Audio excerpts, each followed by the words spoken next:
All right, so here we are back at Pop Art Project Silkscreen Style Part 3. Um, we left off with recoloring the face section or selection. So I'm at my color picker, right? I'm picking a new color. I'm sticking with the warm colors this time. I'm going to get in that family.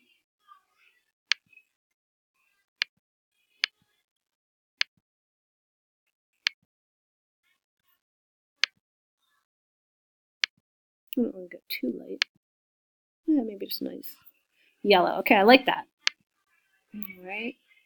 Okay. Filled. Select, deselect because I'm finished with the face pixels. And the last thing we have to do is the hair. So I'm on that layer. I'm going to press Command and the thumbnail to reselect the hair.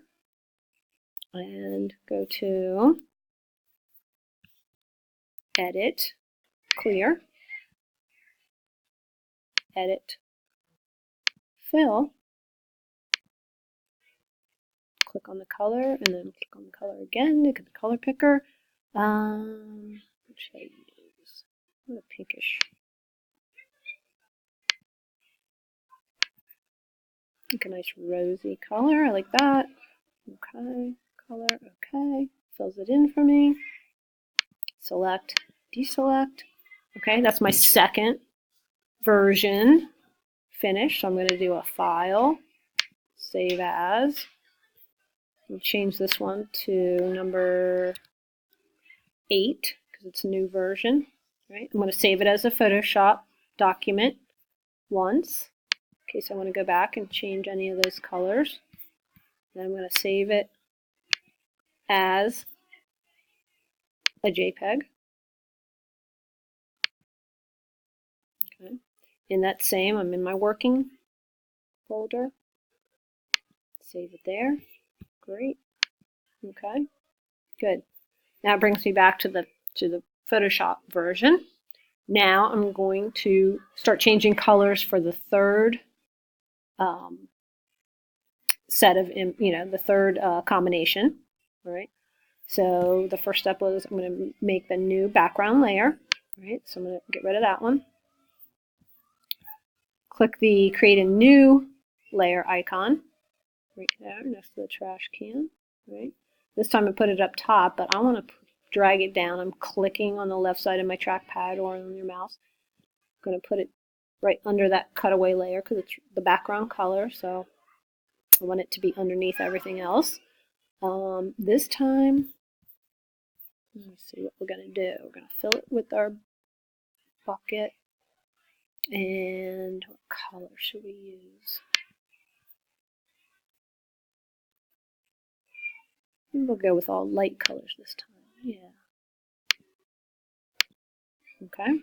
So light blue is my background color this time. We'll just start with the dress, and that was, activate the layer. Hold down the Command key, click on the thumbnail to bring back the marching ants surrounding your selection. Do Edit, Clear. You're going to clear out that color, and then Edit, Fill. Click on Color, and then Color again, and we'll get the color picker. I'm going to go with all sort of pastel-y light colors this time. Okay. Okay. So the blue and the dress are new this time. Select, deselect, go to face, Command, hold down the Command key, click on the thumbnail to get the selection, Edit, Clear, Edit, Fill, click on Color, click on Color again.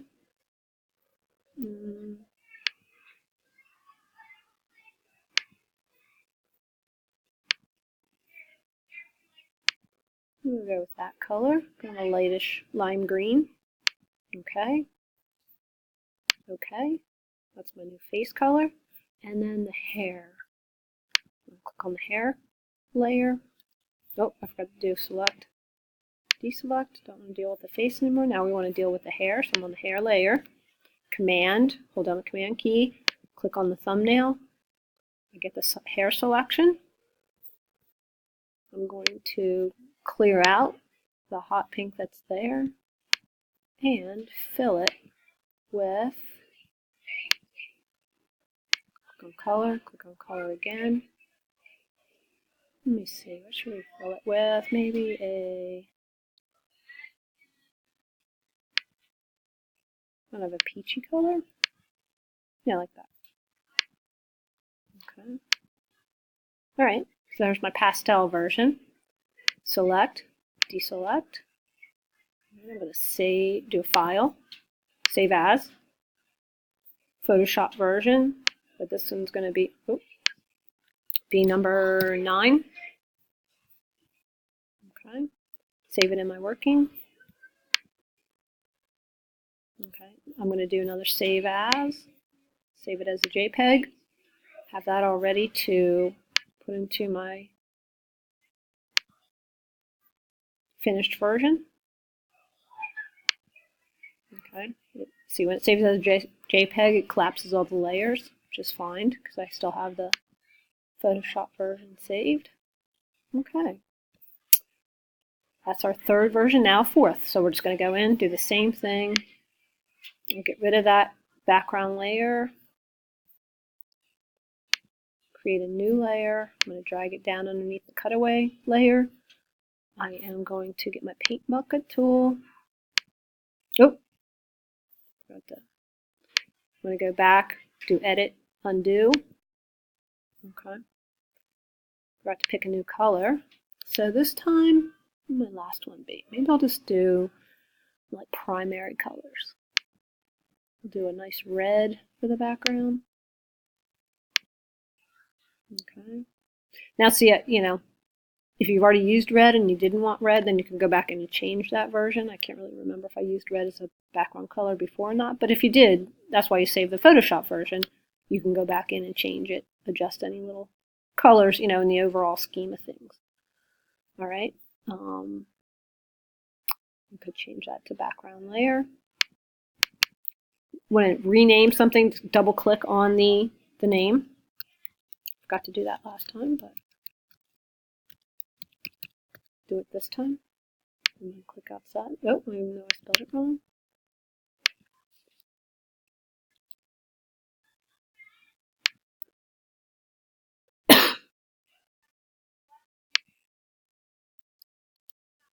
There we go. Okay, my background color. Then I went up to my dress. I held down the Command and clicked on the thumbnail to get the selection. I'm going to say Edit, Clear, and then Edit, Fill, Color, Color.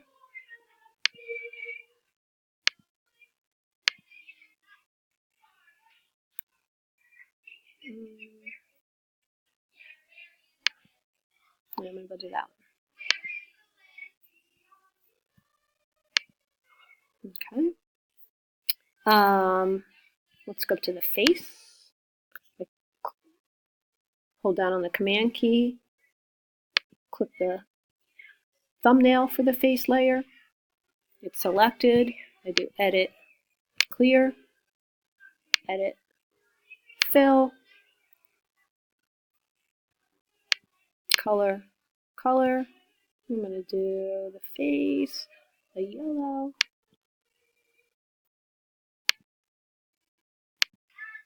Okay, and select, deselect. Last one I have to do is the hair.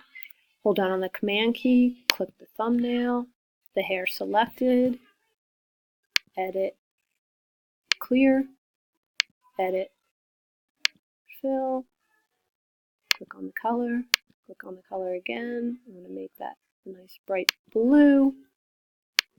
Okay. Okay. Select, deselect, File, Save As, change this to version 10. Okay. In my working, Save it as Photoshop first.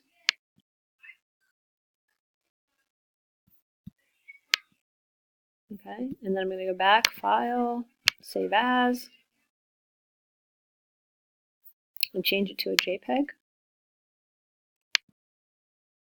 Okay, same name. Save it in my working. Save. Maximum quality. All right, now I can really close this because now I have 4 versions, right? So now what I want to do is File, New. Okay, I want a portrait orientation. I want it to be 8.5 by 11, resolution 300 pixels per inch. I'm going to go with the color mode of CMYK because that's for printing. I think I don't know that matters, so I'll just keep it at 8. No, maybe I'll change it to 16. Okay, create my document. I could retitle it right now. This is going to be Pop Art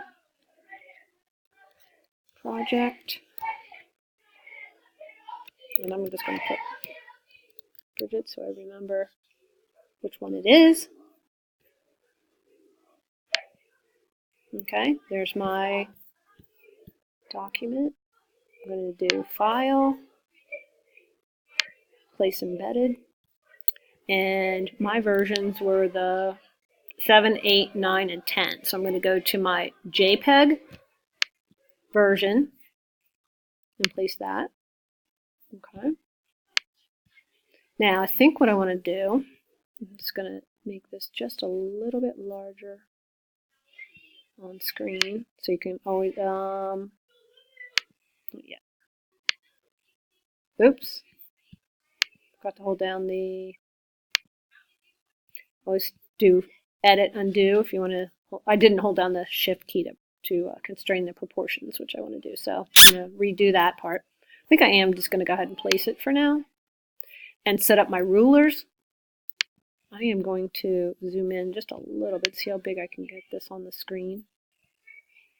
Okay, I'm going to kind of orient it in the top part of the screen, so even though I can't see the bottom of my page, I think I'm okay. And pull out my rulers.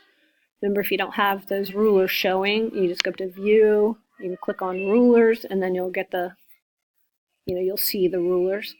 Okay, and then if you go into the ruler section, click down on your mouse or the left side of your trackpad and draw out a ruler.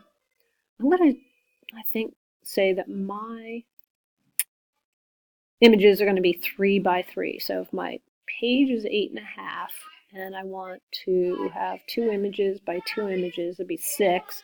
So I have a border of 8.5 minus 6 is 2.5. That divided in half would be 1 1/4. So I'm going to pull one guide out to 1 1/4. I'm going to pull another guide out to, so that's 1 at 7.5, and then 7 1/4. Okay, will be my other guide. I'm going to pull one down from the top, go to 1 1/4. Okay, so I can use those as where my placement's going to be. So now I can move my first image up. I could transform it now if I want. I could do Edit, Transform, Scale. When I get the bounding box again, remember to hold down on the Shift key as you're doing this. Oops. There we go. Well, you know what I should have done is so I want that to be out to the, I should put another rule in. That would make it out to 4 in. Might have to zoom in to get this perfect, but yeah, it looks like I